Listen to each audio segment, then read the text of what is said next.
it over there. All right, but let's. Explains what it's like attending 3 sex parties. Okay, I watched this, New York dude. City. Too many. Too many. Oh, I finished this one, I guess. Is that what's going on here? All right. Ladies and gentlemen, welcome to the Tim Dillon Show. I'm doing a little bit of an addendum right now. I recorded an episode a day ago that will come out, that is, you're watching now. But that night, after I recorded, I talked a little bit about the encampments at these schools, right, like Columbia and UCLA. I visited the UCLA encampment.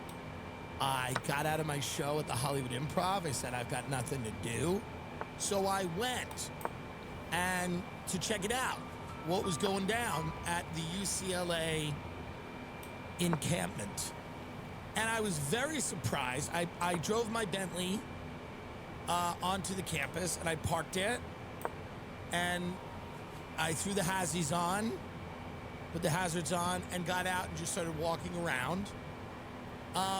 And I quickly found a bunch of protesters protesting, and then some of them started to recognize me, and I took a few selfies with them. They were lovely people.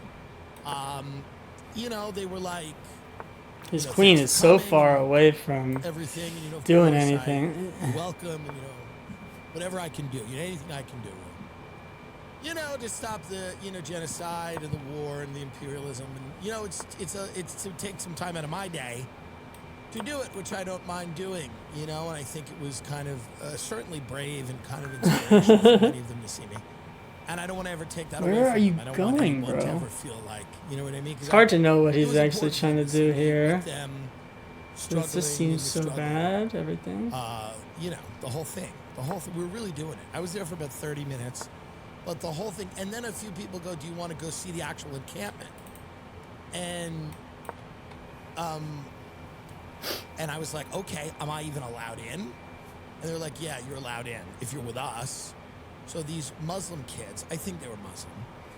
One of them was a tiny Chinese person, but in the Muslim garb, which I enjoyed, as just a kind of a, you know, there's like a variation. Yeah, he's completely cut off from my king side. This is like such a dream. But it certainly was festive. Opposite side castling position. It's a little fun. It's a little fun. It's a little, you know, they're mad about stuff. I get it. I'm not saying it's wrong to be mad about it, but there's a human element to any of these things where some of them, you know, get, you know, they spiral out of control. So you have small Asians in the thing, Kafia, whatever it's called. Am I pronouncing it? You got it right. Yeah, of course I do. And white guys, tall white guys in that. Everyone was in that. I wasn't, but no one told me. I just showed up. And then I go to the campus, and to get into the encampment, you have to say you're not a Zionist. And because he's so far away from doing anything here. Because here's what they've smartly realized at the encampment is that no member of the FBI would ever lie.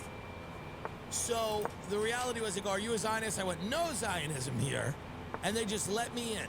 And I look like a cop. I've got my...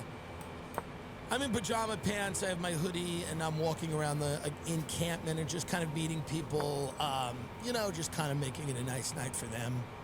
Really, kind of a special evening for them, and just kind of being there with them in their movement. I don't know. Oh, shit! I certainly didn't hurt, you know. Oh. And I was there, kind of avoiding photos. Shit. You know, it's not the most ideal place for someone like me to be photographed, but I mean, I would have... I'm playing so bad all of a sudden, man. And I was there, and then the kids are like, there's helicopters circling up top. Man, I completely blew that game.